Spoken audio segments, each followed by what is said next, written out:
नमस्कार मंडळी, welcome on date with Sayali. मी आले आहे माझ्या गावी म्हणजेच पंढऱ्याला। आता सगळीकडेच पालखीचा माहोल आहे।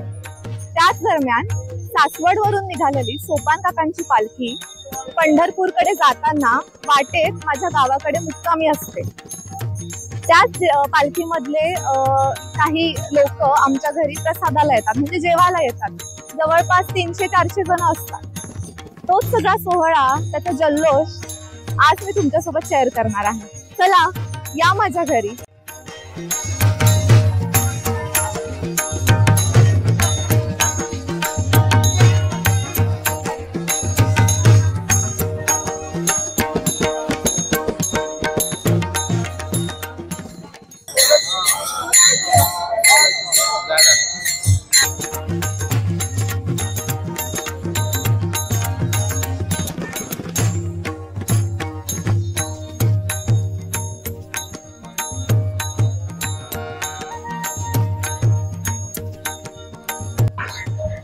गावाकडे आल्यावर एक वेगळीच मजा असते। वातावरण इकडचं मोकळं, हवा मोकळी, आणि हे असे क्यूटचे काही जण भेटतात। हे रेडको आहे आणि ही त्यांची फॅमिली आहे।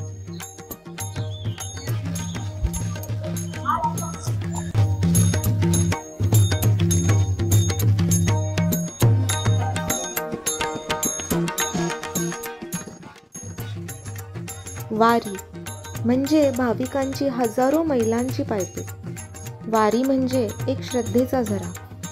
वारी म्हणजे भक्तीची चालती बोलती गाथा। संत ज्ञानेश्वर, संत तुकाराम यांच्या पालख्या आपल्या लाखो भाविकांसोबत ज्ञानोबा माऊली तुकाराम असा जयघोष करत पंढरपूरच्या विठुरायाकडे प्रत्येक वर्षी आषाढी एकादशीला पोहोचतात। वारी हे केवळ चालणं नाही, ही आहे भावनेची, संस्कृतीची आणि भक्तीची यात्रा।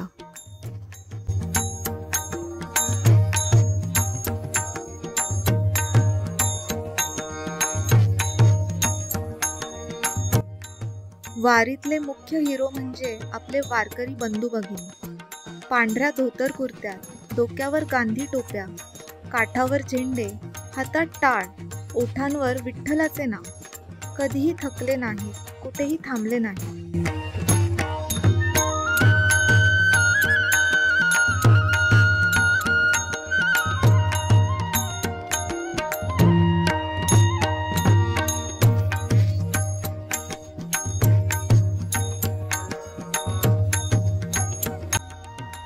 जेव्हा वारकऱ्यांची दिंडी आमच्या घरी पोहोचते तेव्हा आम्ही घरातील सगळेच जण त्यांचे पाद्यपूजन करून आदराने आणि भक्तिभावनेने त्यांचे स्वागत करतो।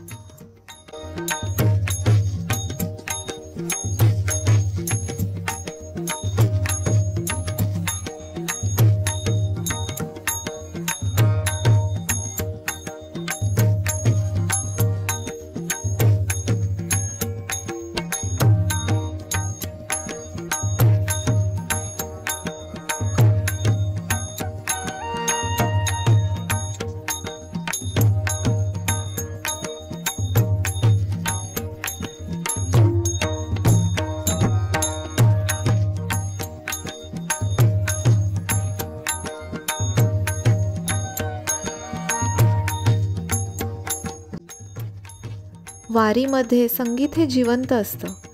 संत तुकाराम महाराजांचे अभंग, ज्ञानेश्वर माऊलींच्या ओवी, पंढरीनाथा मज पंढरी पाहायची, माझे माहेर पंढरी, असे अभंग सगळ्या वारकऱ्यांच्या ओठांवर असतात। ढोलकी, टाळ, मृदुंग, वीणा यांच्या सुरावटी, भजन आणि कीर्तनाच्या सुरात, त्या तालात मन हरवून जातं।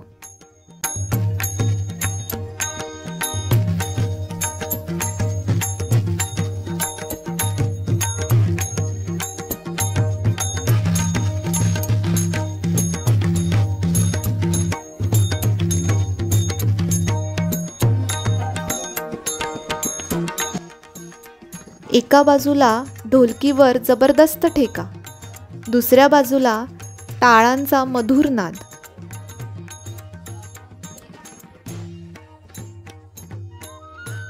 सगळं वातावरण जणू एक चालतं फिरतं मंदिर वाटायला लागतं.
वारी दरम्यान अनेक ठिकाणी कीर्तनाचे कार्यक्रम होतात.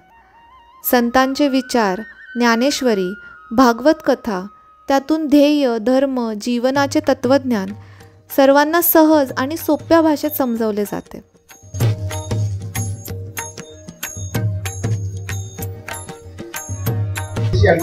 तुम्हाला सगळ्यांना मेन्यू दाखवते काय काय आहे. लाडू आहेत, चपात्या,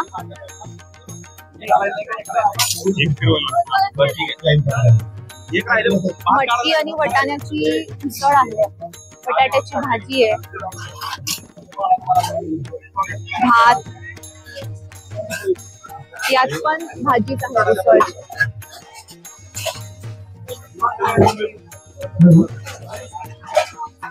आता ही सगळी पंगत वाढण्याची गडबड सुरू आहे आणि इकडे ऑलरेडी पंक्ती बसायला सुरू झाल्या.